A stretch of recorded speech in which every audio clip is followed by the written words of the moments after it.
Hey, happy Thursday. Sorry I'm a day late.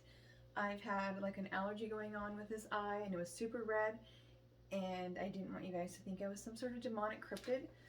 So yeah, there's that. It's a little bit better, but anyway. I'm going to go ahead and start because this is a longer letter, but it's so good. So anyway, pay attention. Um, this was an accounting.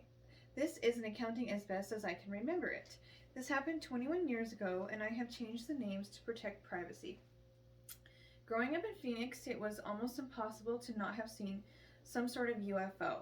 That was the extent of my belief in anything paranormal. I wasn't into ghosts and the like, and I didn't know anything about cryptids. That all changed one week in my senior year. My parents were quite strict. I know all about that. And I wasn't afforded much time throughout my childhood to hang out with friends outside of school, especially in high school. So I was surprised when they said I could go on an overnight trip that weekend with friends, and I was super excited. I packed my bag Friday morning and brought it to school since we were leaving immediately after. My best friend since third grade, Pat, was too smart and tested out of high school to start college. We're kindred nerds, and he brought me my first sword, which he gifted to me that weekend. My other friends, Manny and Mary, the only couple married to this day with a beautiful family, Jason and Seth, and Pat and I left Phoenix at approximately 3:30 p.m. We arrived at our campsite in northern Arizona, just off the Mogollon Rim. It was about 6 p.m. and we had just enough daylight to get our tents placed and camp settled. As I said, we were nerds and we never divulged into any juvenile drug exploration. Manny, who worked in the grocery store with Seth, was supposed to secure some alcohol. He chickened out, so we got a really nice. He chickened out, so we got to have a really nice sober camping trip. We were all sure to let Manny know what we thought of his screw up. He was a freaking nerd. With the last of light, I looked to walking around the woods, feeling at peace with nature. I walked to the edge of the rim. It was there I noticed what can only be described as a pile of skin. It looked fairly fresh, didn't smell, was grayish brown in color, and very sparsely covered with a coarse brown hair. There was nothing else around the spot, no guts, no tracks, just skin. I walked back to the campsite where the fire was going and food was cooking. I asked after the bathroom and was told where to go. It was about 40 to 50 yards straight from our campsite and away from the rim into the woods. It was a hard brown brick porta potty. Bring your own wipes. We sat around the campfire, laughing and joking, making fun of Manny, having a good time. We could even hear some of the other campers in the area. Eventually, we settled down for the night and went to sleep. The next morning was pretty standard, but throughout the day I had the increasingly creepy feeling as I was being watched. Then I noticed all of our neighbor campers left, and the natural forest sounds got quieter until they were gone.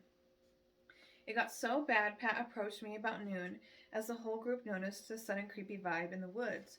Pat, whose mom was a hippie and dad a biker, came from a very spiritual upbringing.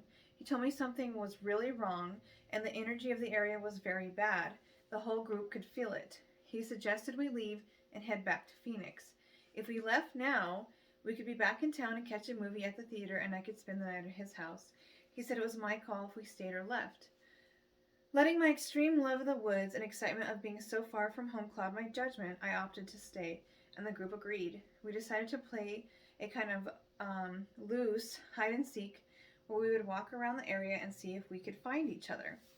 Unknown to me, after a few minutes of my much smarter friends gave up the game and went back to the campsite, I was walking out by myself amongst the trees when I thought I spotted my friend Manny's silhouette in the distance. It's kind of creepy.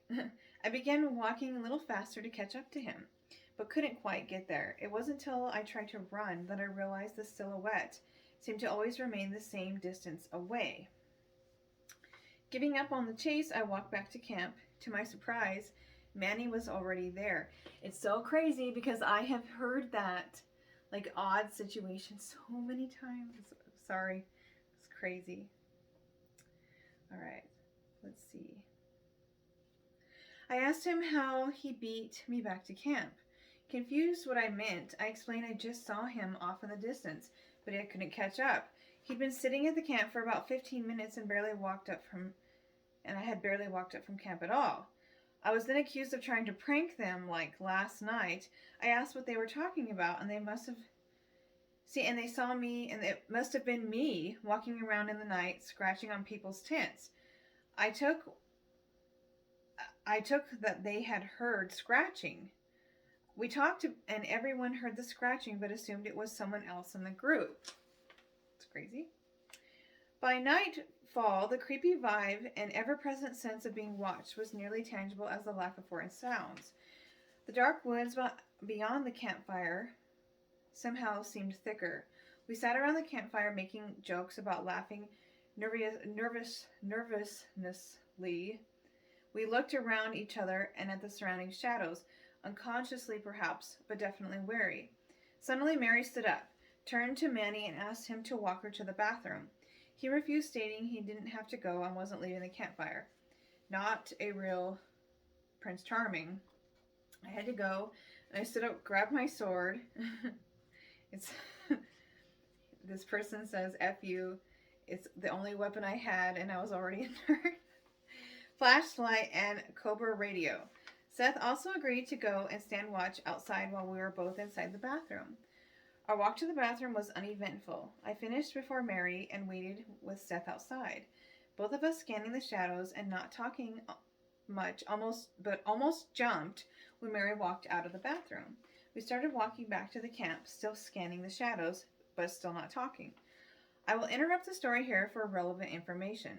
Back in those days, I was fast. I could run a 6:23 mile and a half for the I don't know what RTC stands for, but this person says they were also very light-footed. My friends used to joke that I couldn't be knocked down and would push me if they could. They never succeeded. The only person faster than me, barely in the group, was Seth. So when Seth suddenly stopped in his tracks and spun around to face our 6 o'clock, I stopped with him. We were about 30 feet from our campsite, and Mary continued to do so. And Mary continued to without a word. I turned around and asked Seth what was wrong. So good, by the way. He didn't answer. His attention solely on searching the trees and shadows with his light. His attention was solely on searching the trees and shadows with his light. Sorry. I asked what he saw. Not answering at first, I just waited in silence. Our members of the group asked what was going on, and I shushed them. What the F? The first word from Seth after he stopped. Some guy is watching us. What? I asked, not wanting to believe what he said. Some effing guy is watching us. Before I could respond, Seth yelled, "He's running," and took his dumbass at a sprint into the woods. Friends don't let friends die a dumb death alone, so I took off after him. I caught up to Seth a little ways from our camp. He is again intently scanning the trees and shadows with his flashlight. I start doing the same. It was then that my light and Seth's passed over two very large eyes, about level with mine and reflective blue. Wild. Forward facing, they were close enough I should have been able to see other features. Instead, it was just like shadows. They vanished about the same time Seth yelled about him running for the road. We, of course, resumed our pursuit. Later, Seth said that he was so close to what we were chasing, if he could jump and stretch his hand out, he would have touched it. So close, and all he could see was a black silhouette. We were sprinting through the trees, hardly making a sound. What I could hear didn't make any sense. Instead of underbrush critters, crickets, and crickets of the night, all I could hear was, "Bear with me, these descriptions are as close as I can get to what I heard." Were almost very muffled chains and a creaky gate, and a noise I can only describe as netherworldly. Something suddenly hits me in the shins, and I go down hard. Surprised, I look at my feet to see what I tripped over, but my path was clear, nothing there at all.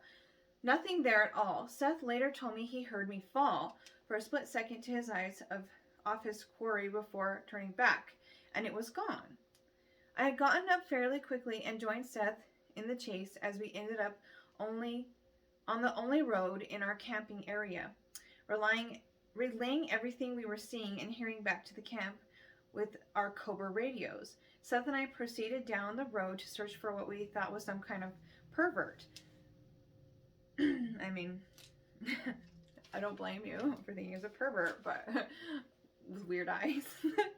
At this point, I'm really starting to think that whatever we're chasing might not have been human. It made absolutely no sound being chased and left no mark of its passing.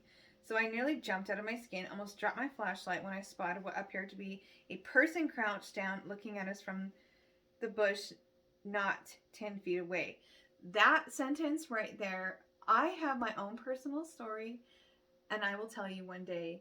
But when I read that prior, it gave me chill to the bone. So just noting that. I have seen something similar myself.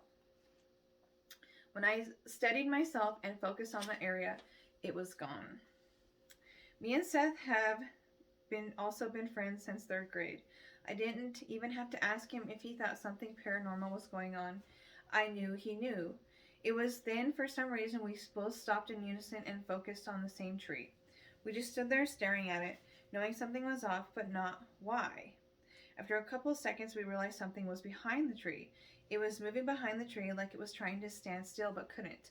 I pulled my sword out and Seth his pocket knife, and we proceeded slowly towards the tree, again radioing into the camp.